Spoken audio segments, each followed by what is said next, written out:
Hello और welcome to study IQ. USA ने आखिरी बार एक न्यूक्लियर टेस्ट किया था 1992 में।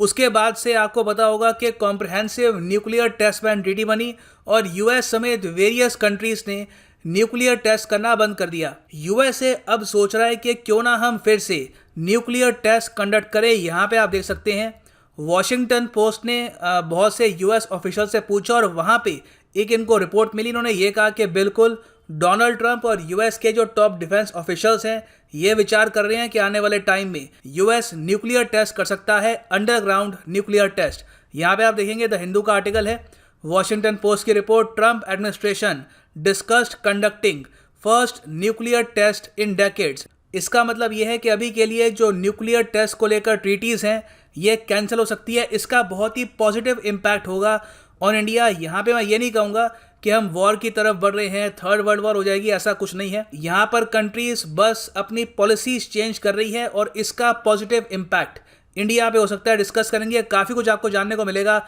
सो a lot to know, a lot to discuss as always. But before we begin, Telegram app पर जाओ, यहाँ पे सर्च करो Dhawan sir, join the Telegram channel. हमारी ऐप भी आती है, go to Google Play Store, download the Study IQ education app. यहाँ पे आप हमारा यूपीएससी कोर्स परचेज कर सकते हैं। ईएमआई ऑप्शन इसकी अवेलेबल है टिल 31 मई 2020।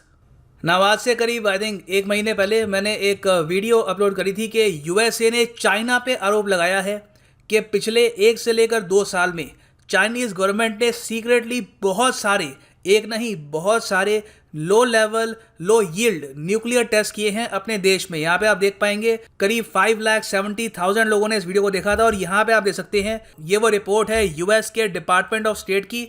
यहाँ पर ये कह रहे हैं कि बिल्कुल जो चाइना की लोप नूर न्यूक्लियर वेपन साइट है वहां पर एक्टिविटी हुई है। अब किस लेवल पर न्यूक्लियर टेस्ट किया है इसके बारे में प्रॉपर जानकारी यूएस को थी नहीं, मगर यूएस ने ऑफिशियली रिपोर्ट में ये कहा कि चाइना बिल्कुल न्यूक्लियर टेस्ट कर रहा है ना। उस वीडियो में मैंने आपको बताया था कि अगर यूएस ये आरोप रिपोर्ट के जरिए चाइना पे लगा रहा है तो इसका मतलब ये है कि यूएस कह रहा है कि this is a violation of the comprehensive nuclear test ban treaty. ये ट्रीटी क्या आपको समझाता हूँ।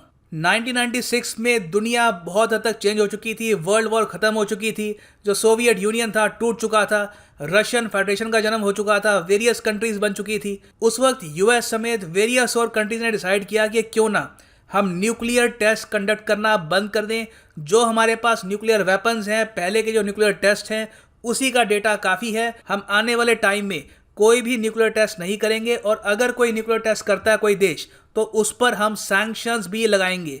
तो जो सीटीबीटी है ये बैन करती है all nuclear explosions everywhere by everyone. मगर 2 कंट्रीज ने इस ट्रीटी की एक नहीं मानी। वो 2 देश थे इंडिया और पाकिस्तान। इसमें आप एक थर्ड कंट्री को भी ऐड कर सकते हैं, नॉर्थ कोरिया। मगर हम यहाँ पे बात कर रहे हैं बिल्कुल इस ट्रीटी के बनने के टाइम की। तो 1996 में ट्रीटी बन के तैयार हुई कि कोई न्यूक्लियर टेस्ट नहीं करेगा। सिर्फ 2 साल के अंदर अंदर इंडिया और इंडिया के बाद पाकिस्तान ने अंडरग्राउंड न्यूक्लियर टेस्ट किए। उन न्यूक्लियर टेस्ट के रिस्पांस में इंडिया और पाकिस्तान पर उस वक्त बहुत से सैंक्शंस लगे थे बाय यूरोप, बाय यूएस।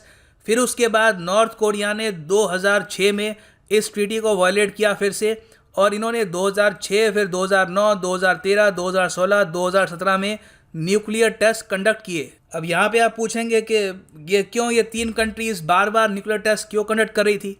क्योंकि इंडिया का यहाँ पे ये मानना था कि सीटीबीटी डिस्क्रिमिनेटरी है इन नेचर, और इसलिए इंडिया समेत पाकिस्तान और इवन नॉर्थ कोरिया ने कभी भी इस ट्रीटी को साइन नहीं किया था। नाउ अब क्या हो रहा है कि जिस इशू को लेकर यूएस समेत इनके एलाइज ने इंडिया पर सैंक्शंस लगाए थे, इंडिया पाकिस्तान पर सैंक्शन लगाए थे इन 1998, इसी चीज़ को ये खुद दोहराने वाले हैं। और यहाँ पर बातचीत चल रही है कि जो ये comprehensive nuclear test ban treaty है इसको ख़त्म करते हैं और यूएस को वापस से न्यूक्लियर टेस्ट करना शुरू करना चाहिए। यहाँ पे आपको देखना होगा कि ये बातचीत शुरू हो गई थी जस्ट 1 डे आफ्टर यूएस ने ये अनाउंस किया कि ये लोग ओपन स्काईज ट्रीटी से पुल आउट कर लेंगे।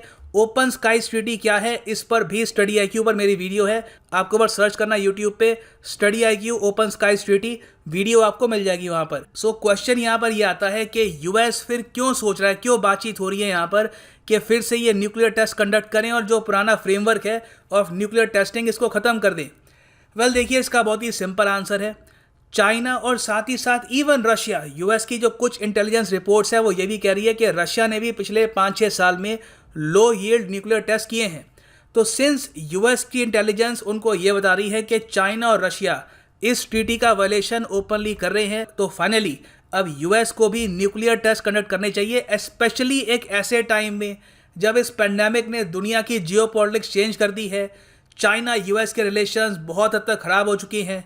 यूएस अपनी army Afghanistan, even Saudi Arabia, gulf region से कम कर रहा है और ज़्यादा जो मिलिट्री है, ज़्यादा नेवी है डिप्लॉय कर रहे हैं इंडो पैसिफिक रीजन में। तो शायद इस ग्रैंड स्ट्रैटेजी के अंडर यूएस विचार कर रहा है कि फिर से इनको न्यूक्लियर टेस्ट करना चाहिए। ये यूएसए का एक तरीके से शक्ति प्रदर्शन होगा, क्योंकि दुनिया के किसी भी व्यक्ति को मुझे लगता नहीं है कि डाउट है कि यूएस के पास ये कैपेसिटी है कि पूरे प्लेनेट को ये डिस्ट्रॉय कर सकते हैं अपने न्यूक्लियर वेपन से। तो यूएस यहाँ पर टेस्ट नहीं कर रहा होगा कि क्या हमारे पास अभी भी वो पावर है। यूएस बस यहाँ पर शक्ति प्रदर्शन कर रहा होगा और वर्ल्ड ऑर्डर में अपनी डोमिनेंस वापस कायम करने की यहाँ पर बात चल रही होगी। अब ये ऑफकोर्स अभी के लिए थ्योरी है, बाकी यूएस कल को अगर न्यूक्लियर टेस्ट करता है तो उसका ऑफिशियल रीजन ये खुद ही बताएंगे। नाउ इस सब का इम्पैक्ट इंडिया पे क्या होगा? मेजर इम्पैक्ट होगा। अगर यूएस इस ट्रीटी को ख़त्म करता है, सीटीबीटी को, तो इंडिया को भी यहाँ पर ओपन फील्ड मिलती है न्यूक्लियर टेस्ट करने की। ना सिर्फ इंडिया को, इवन पाकिस्तान को।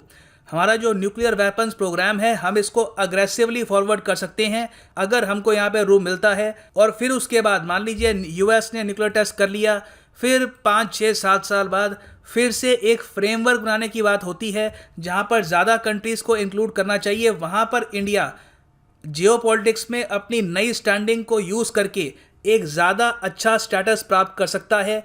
एक न्यूक्लियर आर्म्ड कंट्री का स्टेटस इंडिया को मिल सकता है एक नई ट्रीटी के अंडर। ये पॉसिबिलिटी साफ साफ दिख रही है। सो ये अभी के लिए मैं कहूँगा एक न्यूज़ एंड ट्रांजिशन है। मैं नई वीडियोज़ आपके लिए लाता रहूँगा। This is now the end of this video. Thanks for listening and as always God bless you all.